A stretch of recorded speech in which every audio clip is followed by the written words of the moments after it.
پرانے وقتوں کی بات ہے کہ کسی جنگل میں ایک بڑا سیب کا درخت تھا۔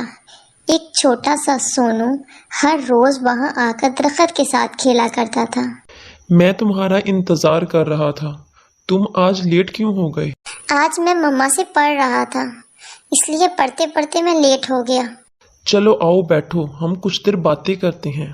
وہ یوں ہی ایک دوسرے سے باتیں کرتے رہے اور باتیں کرنے کے بعد درخت بولا، چلو آؤ اب ہم کھیل لیں، پھر بعد میں تمہارے جانے کا ٹائم ہو جائے گا۔ یوں وہ درخت سے کھیلتا اور درخت پر چڑھ کر بہترین سیب توڑ کر کھاتا اور درخت کی گھنی چھاؤں میں سو جاتا۔ وہ درخت سے بہت محبت کرتا تھا اور درخت کو بھی اس سے بہت محبت تھی۔ اب سونو بڑا ہو گیا تھا۔ اب وہ ہر روز درخت کے پاس کھیلنے نہیں آتا تھا، مگر کبھی کبھی ملنے ضرور آ جاتا۔ نیچے بیٹھ کر خوب باتیں کرتا اور تھوڑا بہت کھیل بھی لیتا۔ تم کہاں چلے گئے تھے؟ تم اتنے دنوں سے مجھے ملنے کیوں نہیں آئے؟ اب مجھے گھر پر بہت کام ہوتے ہیں، مجھے اسکول کا بھی بہت کام ملتا ہے اور مما کے ساتھ بھی مجھے کام کرنے ہوتے ہیں گھر پہ۔ تم تھوڑا وقت نکال کر آ جایا کرو، ہم تھوڑا سا بس کھیل لیا کریں گے، میں تمہارے بغیر اداس ہو جاتا ہوں۔ نہیں، میں روز روز نہیں آ سکتا، میں کبھی کبھی تم سے ملنے آ جایا کروں گا، پھر ہم باتیں کیا کریں گے۔ یوں وہ کھیلتے کودتے اور ایک دوسرے کے ساتھ بہت مستیاں کرتے۔ ایک مرتبہ سونو کافی عرصہ بعد درخت کے پاس آیا۔ وہ بہت اداس لگ رہا تھا۔ درخت نے کہا، کیا ہوا؟ تم ٹھیک تو تھے اتنے دنوں سے؟ تم کہاں تھے؟ تم نے تو کوئی چکر ہی نہیں لگایا میرے پاس۔ ہاں میں ٹھیک تھا، میں گھر پر ہی تھا۔ چلو آؤ پھر کھیلتے ہیں۔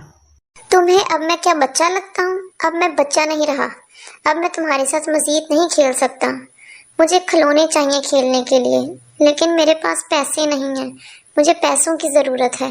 مجھے افسوس ہے کہ میرے پاس پیسے نہیں ہیں، لیکن ایک کام کرو، میرے سارے سیب لے کر بیچ آؤ اور اچھے خاصے پیسے ہو جائیں گے اس سے۔ اگر میں نے تمہارے سارے سیب لے لیے تو تمہارے پاس تو کوئی سیب بچے گا نہیں۔ کوئی بات نہیں دوست، تم میرے دوست ہو اور تمہاری خواہش پوری کرنا میرا فرض ہے۔ سونو جذباتی ہو گیا اور سارے سیب توڑے اور خوشی خوشی چلا گیا۔ اس کے بعد وہ کافی عرصہ تک دوبارہ نہ آیا۔ درخت اداس ہو گیا۔ میں کیا کروں، میرا تو دل ہی نہیں لگ رہا سونو کے بغیر۔ سونو آتا ہی نہیں ہے اب مجھ سے ملنے، پتہ نہیں اسے کیا ہو گیا ہے۔ وقت گزرتا گیا اور اس بار سونو جب آیا تو وہ بہت بڑا ہو چکا تھا۔ درخت اسے دیکھ کر خوشی سے جھوم اٹھا۔ آؤ آؤ میرے دوست، کیسے ہو تم؟ میں تو بہت اداس ہو گیا تھا تم سے۔ میں ٹھیک ہوں، تم بتاؤ تم کیسے ہو؟ میں تو تمہارے بغیر بالکل اداس تھا۔ چلو آؤ ہم کھیلتے ہیں۔ میرے پاس کھیلنے کے لیے وقت نہیں ہے، مجھے اپنے خاندان کے لیے کام کرنا ہے، ان کے لیے گھر بنانا ہے۔ کیا تم میری مدد کر سکتے ہو؟ میرے پاس گھر تو نہیں ہے، مگر ہاں تم ایسا کرو، میری ساری شاخیں کاٹ لو اور اپنا گھر بنا لو۔ سونو نے ساری شاخیں کاٹی اور خوشی خوشی چلا گیا۔ آج درخت بہت خوش تھا۔ آج تو میرے دل کو سکون آ گیا ہے، میں نے اپنے دوست کی مدد کر دی ہے۔ اب وہ میری لکڑی سے اپنا گھر بنائے گا اور اس میں رہے گا تو مجھے بہت خوشی ہوگی۔ لیکن شاخیں کاٹنے کے بعد طویل عرصہ تک وہ دوبارہ ملنے نہ آیا۔ درخت ایک مرتبہ پھر اداس ہو گیا۔ پتہ نہیں میرا دوست اب پھر نہیں آیا، مجھے لگتا ہے وہ اپنا گھر بنانے میں مصروف ہے، اسی لیے وہ آنے میں لیٹ ہو گیا۔ گرمیوں کی ایک دوپہر تھی۔ اچانک سونو پھر درخت سے ملنے آیا۔ درخت خوشی سے جھوم اٹھا، اس کا دیرینہ دوست سامنے کھڑا تھا۔ تم آ گئے؟ تم اتنی دیر بعد آئے ہو، تمہارا گھر کمپلیٹ ہو گیا کیا؟ ہاں، میں اپنا گھر بنانے میں مصروف تھا۔ تمہارا شکریہ، تم نے مجھے اپنی شاخیں دی ہیں، میرا گھر بہت اچھا کمپلیٹ ہو گیا۔ چلو آؤ پھر ہم کھیلتے ہیں۔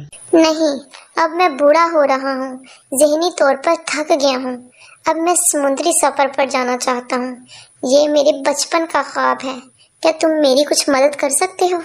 درخت پہلے تو خاموش رہا، پھر اس نے بڑے خلوص سے کہا، ہاں تم میرا استعمال کر لو، تم میرا تنا لو اور اس سے کشتی بنا لو، اس سے بہت اچھی کشتی بن جائے گی، پھر تم جہاں چاہو چلے جانا۔ سونو نے تنا کاٹا اور اس سے بہت اچھی کشتی تیار کر لی، پھر وہ سمندری سفر پر چلا گیا اور بہت مزے کرنے لگا۔ برسوں بعد آج وہ درخت سے ملنے آخری بار آیا تھا۔ درخت نے اداسی مگر شفقت سے کہا۔